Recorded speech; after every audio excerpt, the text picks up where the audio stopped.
ওম অখণ্ড সংহিতা বা অখণ্ড মণ্ডলেশ্বর শ্রী শ্রীমৎ স্বামী স্বরূপানন্দ পরমহংসদেবের উপদেশ বাণী ত্রয়োদশ খণ্ড।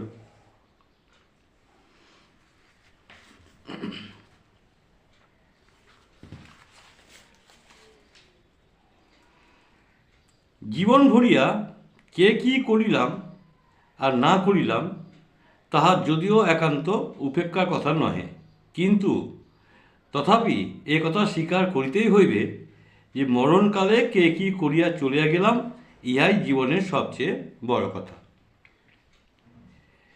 মরণকালে কি বিষয় বাসনায় জর্জরিত চিত্ত লইয়া ভগবানকে ভুলিয়া ইহলোক ত্যাগ করিতে হইবে, বা বিষয় ভুলিয়া একমাত্র পরমেশ্বরের দিব্য স্থিতিকেই চিত্তে উদ্দীপিত রাখিয়া হরিওম সরিতে সরিতে জয়যাত্রা করিবে।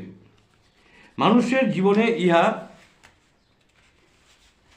অপেক্ষা গুরুতর দুশ্চিন্তার বিষয় আমি আর কিছুই খুঁজিয়া পাই না। কিন্তু জীবন ভরিয়া যে শ্বাস প্রশ্বাসের নামের সেবা করিতে চেষ্টা করে নাই, মরণকালে হঠাৎ কি করিয়া তাহার শেষ নিঃশ্বাস ভগবানের নাম করিয়া বসিবে? অবশ্য অঘটন জগতে অজস্র ঘটিয়াছে, কিন্তু অঘটনের আশায় হাত পা ছাড়িয়া না দিয়া স্বাভাবিক নিয়মে যাহা ঘটিতে পারে তাহার জন্যই নিজেকে সর্বক্ষণ প্রস্তুত করিতে থাকা সর্বোত্তম কার্য। মরণকালের মহাকার্য উদযাপনে যাহাতে না অসমর্থ হও, তাহারই জন্য জীবৎকালে অবিশ্রাম নামের অনুশীলন চালাও।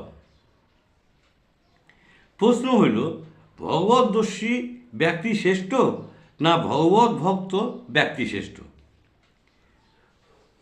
ভগবানের ভক্তি ব্যতীত ভগবত দর্শন হয় না, আর ভগবদ্দর্শী ব্যক্তির ভেতরে ভগবানের পরিপূর্ণ ভক্তি বিরাজমান।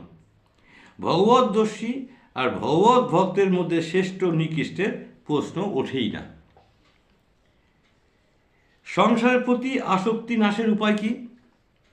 অজ্ঞানতই আসক্তির মূল, সুতরাং অজ্ঞান বিনাশের চেষ্টাই আসক্তি নাশের উপায়। তাহলে অজ্ঞান বিনাশের উপায় কি? সংসার যে অনিত্য এই চিন্তা বারংবার করা, কিন্তু এই উপায় শুষ্ক। ভগবানই যে একমাত্র নিত্য এই চিন্তা বারংবার করা, এই উপায় মধুর এবং রসালো। প্রশ্ন হইল, পরোপকারের প্রয়োজনীয়তা কি? উত্তর, নিষ্কাম কর্ম শিক্ষা করাই হচ্ছে পরোপকার চেষ্টার প্রধান উদ্দেশ্য। কিন্তু পরোপকার তুমি যতই করো, জীব যদি নিজের দুঃখ নিজে দূর করতে চেষ্টা না করে, বাইরে থেকে তুমি গিয়ে তার দুঃখ কতটুকু দূর করবে? আজ অন্ন দিয়ে যার ক্ষুধা নিবারণ করবে, সে যদি নিজের অন্ন নিজে রুজি করতে না শেখে, তবে কালও তোমাকে অন্নপাত্র নিয়ে তার কাছে যেতে হবে। তাহলে এর শ্রেষ্ঠ পরোপকার কি? জীবকে ভগবৎমুখ করাই হচ্ছে শ্রেষ্ঠ পরোপকার, আর তাকে ভগবান থেকে বিমুখ করাই হচ্ছে পরের শ্রেষ্ঠ অপকার। ভগবত প্রেমের উন্মেষে বাধা দেওয়া হচ্ছে পরের সর্বাপেক্ষা ভয়ঙ্কর অপকার, এবং তার ভগবত প্রেমের বাধাগুলিকে অপসারিত করে দিয়ে তাকে সহজে অল্পায়াসে পূর্ণ উৎসাহে ভগবত প্রেম পথাভিমুখী করে দেওয়াই হচ্ছে তার প্রতি সর্বশ্রেষ্ঠ পরোপকার। জাগতিক পরোপকারে আর পারমার্থিক পরোপকারে একটা সুস্পষ্ট পার্থক্য এই যে জাগতিক পরোপকার করতে গেলে একজনের অপকার ছাড়া আরেকজনের উপকার সাধারণত বড়ই কঠিন কাজ।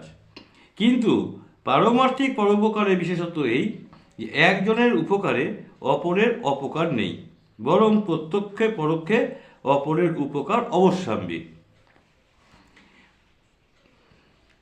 প্রশ্ন, ভগবত প্রেমে কি স্বার্থপরতা থাকতে পারে? উত্তর, খুব পারে। ভগবানকে ডাকলে আমার সুখ হয়, তৃপ্তি হয়, আনন্দ হয়, সুতরাং আমি ভগবানকে ডাকি। এইটি যেখানে আমার ভগবত সেবার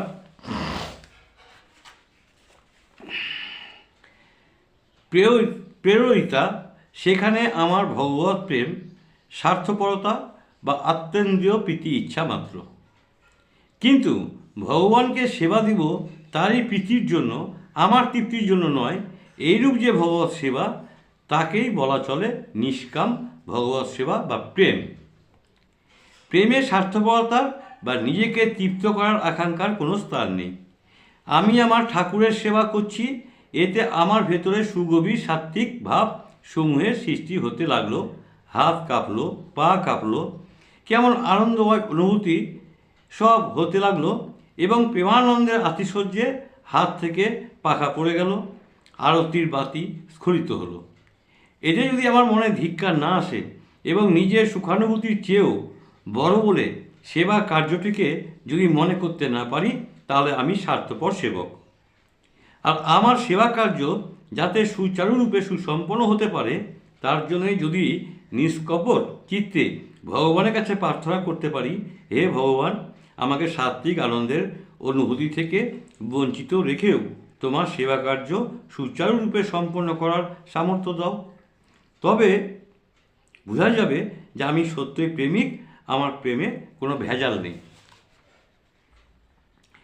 অনেক ভগবৎ সেবক ব্যক্তির চোখে অশ্রু দেখা যায়। এটা কি?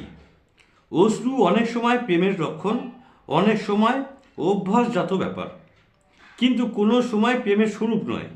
প্রেমের স্বরূপ হচ্ছে নিঃসুখে অভিলাষহীন ভগবৎ সুখে অভিলাষযুক্ত নিরন্তর ভগবৎ সেবায় আত্মনিয়োজন। জাগতিক প্রতিষ্ঠা সম্পর্কে আমাদের কি কর্তব্য? যেখানে জাগতিক প্রতিষ্ঠা নিজের কোনো চেষ্টা ব্যতীত আপনি এসে যাচ্ছে, সেখানে নিজেকে লুকিয়ে লাভ নেই।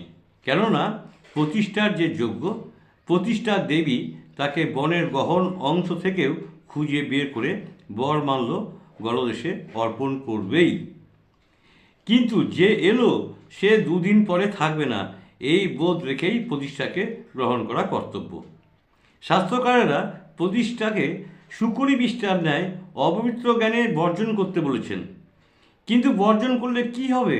প্রতিষ্ঠার যে যোগ্য, তার কাছে প্রতিষ্ঠা এসে পায়ের তলায় মাথা কপাল খুঁড়ে মরবেই।